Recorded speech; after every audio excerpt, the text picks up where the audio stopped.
Dans toutes les écoles de France, des élèves sont martyrisés tous les jours par leurs camarades. Ils sont victimes de harcèlement collectif.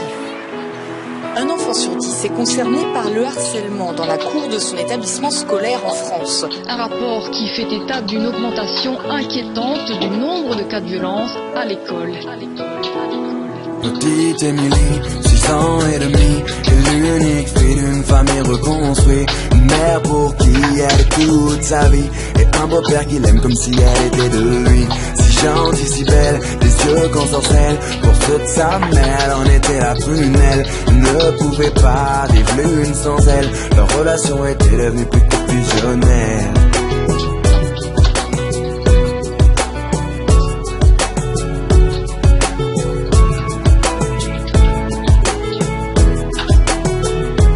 Petite Émilie, à 8 ans passés, rien n'a changé sauf qu'elle a déménagé. Fini la campagne isolée, elle vit maintenant en ville car sa maman fut mutée. Une nouvelle école, de nouveaux amis, elle ne mit pas longtemps à s'adapter à cette vie. Du haut de ses 8 ans, on peut dire qu'elle est ravie, car tout va pour le mieux pour petite Émilie.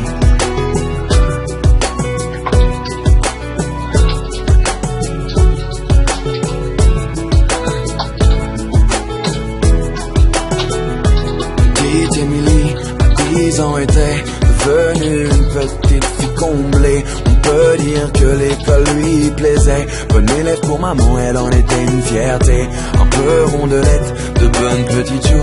Elle essuie les critiques de quelques jaloux. Devant les profs, ils l'appelaient touffe-tout.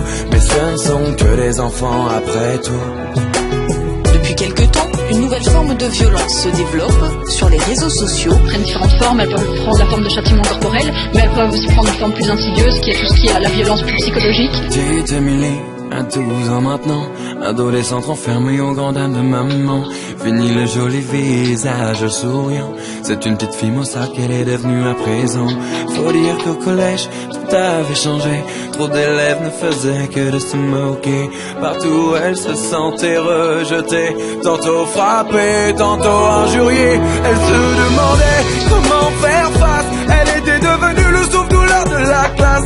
Sur les réseaux sociaux, il l'appelait la dégueulasse. Des photos d'elle tournées montrant son ventre qui dépasse. Ne sachant pas comment faire, ni comment réagir à cet enfer. Par honte et ne voulant pas affoler sa mère, petite Émilie décida de se taire. Mais un soir de décembre, petite Émilie rentra chez elle dénudée. Ses camarades, tous ensemble, l'avaient enfermée dans le vestiaire pour la toucher. C'en était trop pour elle, trop qu'elle ne puisse encore supporter. Alors elle étendit ses ailes, prit son envol vers la paix.